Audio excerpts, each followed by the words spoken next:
Kenapa kalau orang sakit DB atau demam berdarah itu kok banyak rawat inap? Emang harus rawat inap?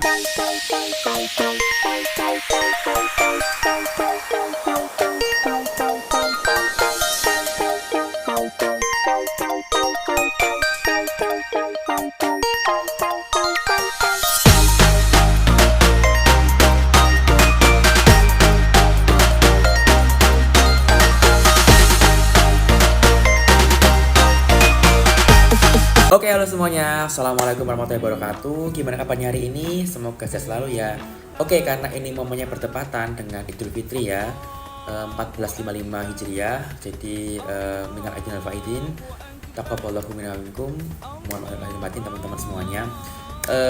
Jadi kita kembali ke fitrah, kembali ke fitri lagi ya. Kita nol ya, kita saling memaafkan dan juga semoga kedepannya kita bisa ketemu di Ramadan tahun berikutnya, amin.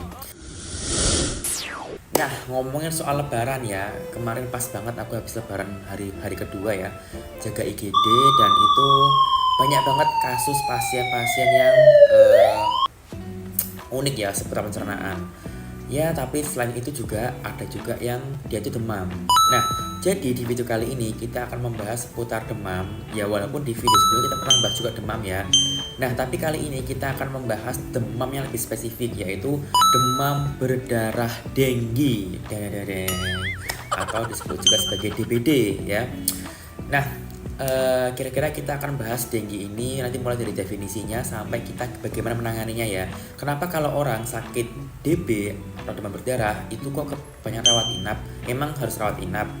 Nah, oke, jadi kita akan bahas satu persatu ya. Oke, yang pertama ya, kita bahas demam berdarah secara definisi dulu ya. Jadi demam berdarah atau demam berdarah dengue adalah demam yang disebabkan oleh virus dengue ya. Virus dengue ini ya dia virus, tapi dia disebarkan melalui gigitan nyamuk ya. Nyamuknya adalah nyamuk Aedes aegypti yang kayak gini gambarannya nyamuknya. Nah, si nyamuk ini dia akan menggigit tuh. Nah, ketika menggigit, si virusnya itu dia keluar dari mulutnya gitu. Dia akan menginfeksi tubuh manusia. Nah, virusnya ini ada banyak jenisnya ya. Yang terkenal sih ada virus yang DEN1, DEN2, DEN3, dan DEN4. Nah, jadi virusnya ini dia akan menyerang ke dalam sel darah kita ya. Menyebabkan apa sih? Jadi ketika dia itu masuk, virusnya ini menyebabkan trombosit atau keping darah, dia akan menggumpal ya dalam tubuh kita. Sehingga pas dicek laboratorium, seakan-akan trombositnya itu turun ya, padahal dia nggak sebenarnya turun, tapi dia tuh kayak menggerombol gitu loh. Jadi kayak misalnya kan ada 10 trombosit nih, tapi dia jadi satu. Nah, alat itu menghitung dia itu cuma satu trombosit doang gitu ceritanya. Dan itu banyak banget seluruh tubuh gitu loh teman-teman. Oke, berikutnya kita akan bahas gejalanya ya. Jadi yang pertama, orang demam berdarah itu nggak bisa dibedakan dari demam pada umumnya.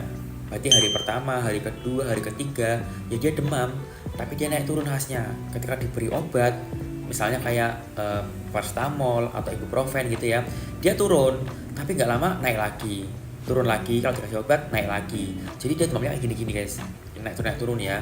Nah, nanti ini ya fase demam itu hari ke-1 sampai hari ke-4 itu ya masih biasa, demam biasa. Tapi biasanya hari ke-4 itu dia agak membaik, pasien mulai agak adem badannya. Nah, tapi ini waspada teman-teman. Kalau hari ke-4 kok masih ada demamnya, nanti hari ke-4 sampai hari ke-7 itu merupakan fase kritis ya. Kenapa seperti itu? Nah, jadi ketika tadi ya trombositnya itu dia menggerombol-gerombol, tubuh itu kekurangan trombosit. Jadi trombosit itu dia kan gunanya untuk misalnya ada perdarahan atau ada luka, dia akan menutup, jadi akan menyebabkan darah itu berhenti mengalir gitu ya.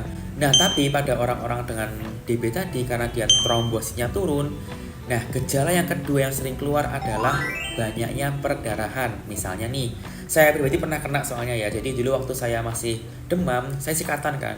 Ketika sikatan itu ya masih biasa, normal, wajar gitu ya. Tiba-tiba pas saya gitu kan, itu merah darah semua. Nah, bisa mimisan atau gusi berdarah bisa juga. Atau bisa juga dia keluar bintik-bintik merah pada bagian kulit, namanya peteki.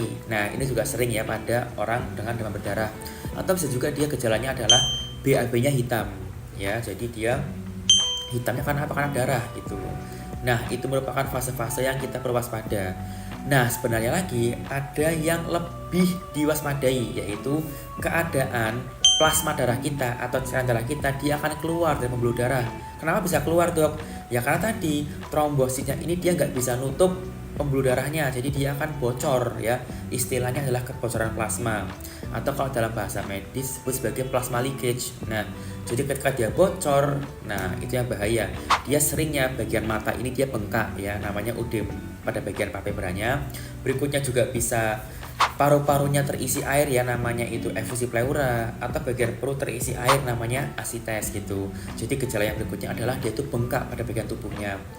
Nah, sebenarnya fase hari keempat sampai hari ketujuh yang disebut sebagai fase kritis itu merupakan fase yang kita itu harus mempertahankan volume darah kita. Dengan cara apa? Dengan cara kalau bisa sih minum. Tapi kebanyakan orang sakit DB juga perutnya nggak enak, jadi dia nggak mau makan, nggak mau minum, hasil dia harus diinfus. Nah, jadi gitu.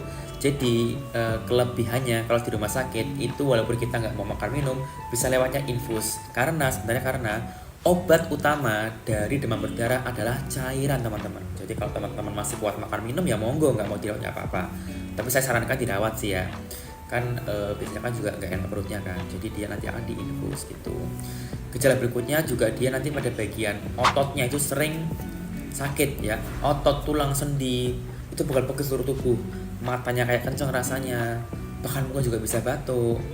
Dan pada bagian pencernaan ini yang saya rasakan ya, pencernaan tuh rasanya kayak di urat di sini tuh kayak ada kaitnya guys, jadi kayak aduh dari dalam mau keluar gitu, kayak oh sakit banget.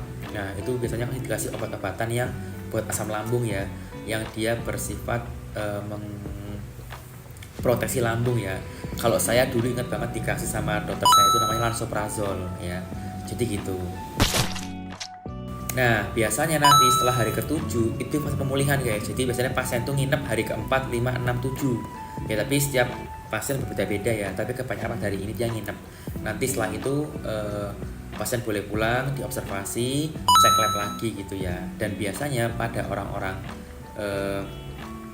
demam berdarah itu trombositnya turun. Nah, ini mungkin teman-teman nih yang ngerasa kalau misalnya demam berdarah tapi kok nggak mau dirawat ya. Bagaimana menekan trombositnya? Yaitu dengan cara mengkonsumsi makanan-makanan yang ya banyak, pokoknya buah-buahan gitu ya. Kalau yang agak direkomendasikan sih kayak jambu biji, berikutnya lagi sari kurma gitu-gitu ya. Itu bisa menekan trombosit ya. Walaupun emang secara penelitian belum ada penelitiannya, cuman secara klinis, secara praktek pasien ketika diberikan itu dia responnya lebih baik gitu ya. Jadi boleh beli itu sendiri nggak apa-apa, toh itu kan juga alami ya kan. Nah, jadi gitu ya. Pokoknya teman-teman kalau merasakan demam lebih dari 4 hari kok naik turun, ada baiknya segera ke IGD atau ke klinik ya buat cek laboratorium supaya terdiagnosis dan ditangani dengan lebih baik. Oke, mungkin itu aja sharingnya ya. Semoga sehat selalu. Terima kasih. Oh ya, jangan lupa kalau video ini terasa bermanfaat buat teman-teman, boleh banget di like, komen, share ke teman-teman, keluarga ataupun sahabat kalian ya. Semoga bisa bernilai jari untuk kita semua. Assalamualaikum warahmatullahi wabarakatuh.